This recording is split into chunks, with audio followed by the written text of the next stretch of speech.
C'est parti.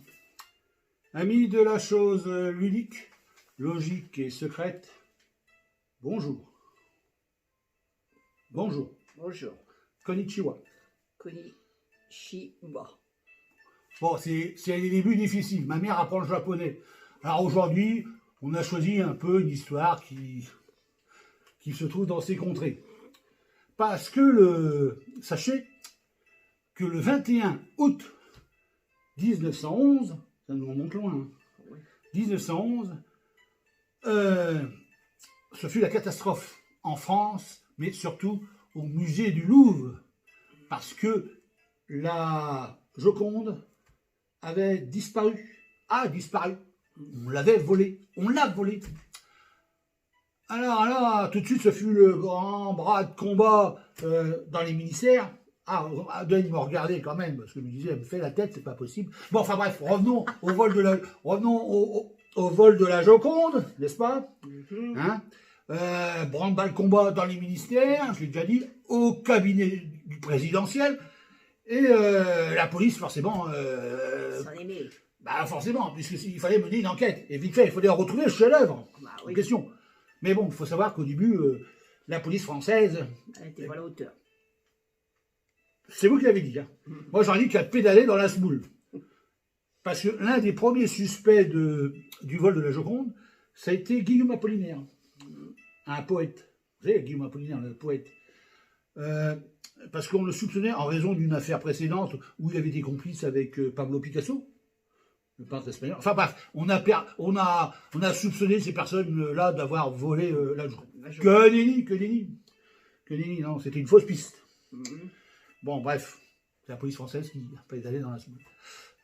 Heureusement, dans le monde, il y a eu d'autres hypothèses. Et il y a eu, entre autres, l'hypothèse japonaise. En effet, au Japon, la police de Tokyo eut vent d'un escroc qui disait avoir vendu la Joconde, volée au Louvre, en pièces détachées. Oh là. Cela ne paraît pas possible. Non, cela paraissait possible, puisque quand une météorite tombe sur Terre, que font les chasseurs quand ils trouvent la météorite? Ils la coupent en petits tubes ou en lamelles pour la vendre à des collectionneurs confirmés.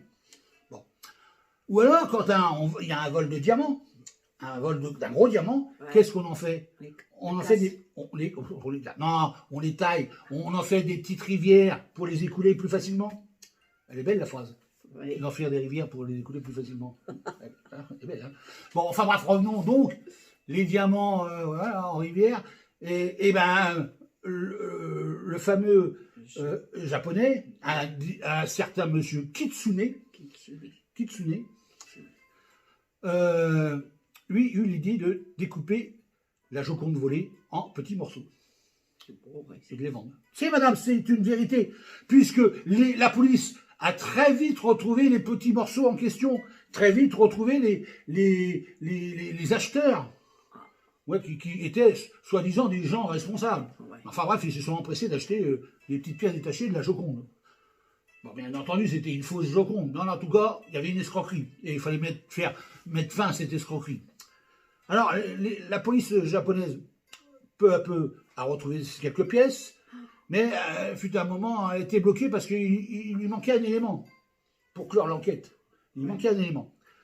C'est quand ils firent une perquisition. C'est la police. Nous entrons, nous fouillons. Ils sont entrés chez Kitsune et ils ont trouvé ce petit coffret plein de pièces de puzzle. Vous confirmez? Hein, enfin bref. Bon alors là. Ils tiquaient un peu, nos amis policiers, parce que... Il n'y avait pas beaucoup. Bah si, justement. Il n'en fallait qu'une, il y avait tout ça. Comment distinguer le bon grain de l'ivraie? Voilà, il manquait un peu de compétences. Alors, vous pouvez regarder, hein. Vous pouvez... Hein. On est d'accord. Alors, bon. Comment faire pour trouver la bonne pièce? Eh bien, madame, sachez qu'ils ont fait appel à une grande dame de l'université de Japon en arts plastiques, madame Tomomi Kawadze. Alors, Kawadze, vous connaissez peut-être, c'est un peintre en estampe, mais sa grand-mère, son arrière-grand-mère, était le professeur spécialisé dans la peinture du 16e au 20e siècle. Oh, bah, dis donc. Les peintres européens. Pour une japonaise, c'était quand même... voilà, enfin bref, c'est une spécialiste. Madame, je vais vous demander, est-ce que vous voudriez jouer le rôle de Madame Kawatse? Bah, pourquoi pas? Pourquoi pas? Alors donc, Madame, j'ai ici donc les différentes pièces du puzzle. Nous allons les répandre sur la table, comme cela. Ouais, Vous distinguez bien. ouais. Voilà. Et je vais vous demander Il est reconstitué. de votre main... Non, non, non, pas de reconstituer, puisque Madame, nous avons plus ou moins reconstitué l'œuvre du délit. Mais il nous manque une pièce. Et on sait qu'elle est quelque part Là-dedans. dans ce... Ouais. Donc je vais vous demander éventuellement de faire appel à votre intuition artistique et de piocher, de prendre un de ces éléments. Ah bon? Et alors surtout, on va éviter de prendre celles qui sont face en l'air, vous voyez, Ouais. mais plutôt prendre Le milieu. non, une qui est retournée. Comme ça, vous pouvez, ça vous influence pas, vous n'êtes pas influencé par la couleur ou par un détail. Ouais, ouais, ouais. Vous arrivez à distinguer le haut du bas, les faces... Enfin bref, madame, je vous laisse faire. Et vous allez donc prendre une de ces pièces, vous allez vous laisser guider par votre intuition et mettre la pièce que vous avez choisie dans cette petite coupe. Ah bah, je l'ai déjà choisi. Vous avez déjà choisi? Mettez-la. Oui. Je sais pas. Madame, on met la petite pièce à l'écart et les pièces, on les met là. Sachez que le tableau j'ai là l'œuvre Sacrilège, la fameuse Joconde, mis en pièces et découpée en puzzle. Comme vous pouvez le constater, il nous manquait une pièce. Ouais. C'est maintenant le moment de vérité, puisque vous avez choisi celle-ci, Ouais. d'accord? Ouais. Voyons voir. Alors, vous voyez un côté plus clair, c'est peut-être le côté du visage.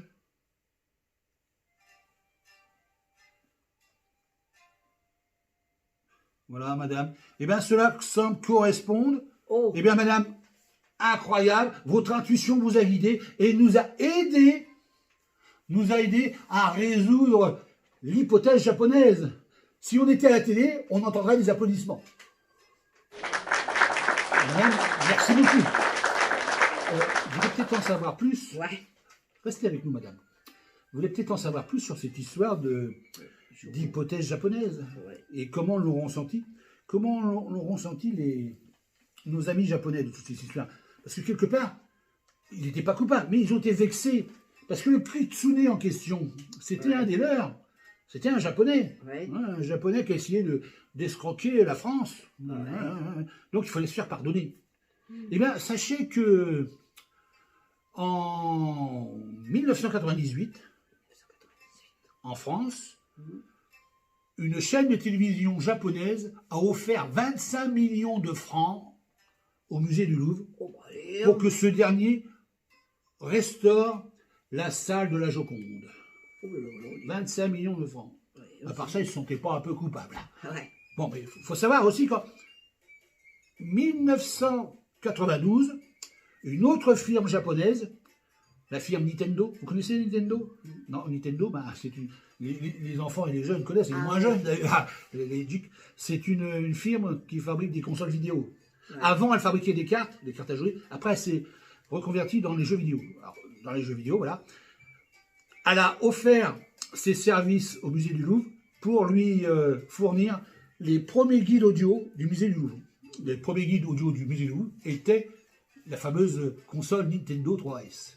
Avec ça, il y avait un logiciel qu'on trouve encore dans le commerce qui vous autorise à visiter le musée en 3D. Incroyable, n'est-ce pas? Incroyable. Sachez que sur la Nintendo, il y a aussi un jeu qui s'appelle Animal Crossing. Oh là. C'est un jeu dans lequel on a sa petite maison, on collectionne les objets, on fait son petit jardin. Enfin bref, on peut aussi y acheter des tableaux auprès d'un personnage que nous avons identifié comme une caricature de Monsieur Kitsune. Alors dans le jeu, il s'appelle Monsieur Runard. Ah bon? Dans la version française, un Runard. Et ce personnage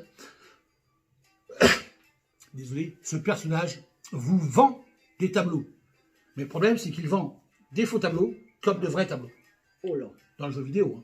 Alors, dans le jeu vidéo, on trouve un vrai faux tableau de la Joconde. Un vrai faux. Donc la Joconde, alors attendez, à la main gauche, à la main droite sur la main gauche. La main droite sur la main gauche. La main droite, c'est la main gauche. Comme sur le tableau, comme sur le tableau, comme sur le vrai tableau. Par contre, il y a un faux tableau de la Joconde dans le jeu vidéo, Ouais. où la Joconde en question a la main gauche sur la main droite. Voilà, voilà. Eh bien, j'espère que sur ces petites histoires, ces petites, on dit pas chinoiseries, on dit ces petits nipponeries, des petites nipponeries ne vous ont pas déplu. On vous dit à la prochaine fois. Et en attendant, nous, on va se boire un petit verre de Chianti, s'il vous plaît, madame. Alors, on aurait pu prendre du saké, mais le saké, du bon saké. Voilà, un petit verre de Chianti, du Chianti. Voilà, voilà, voilà. Alors, laissons-y. À la vôtre. À la haute santé.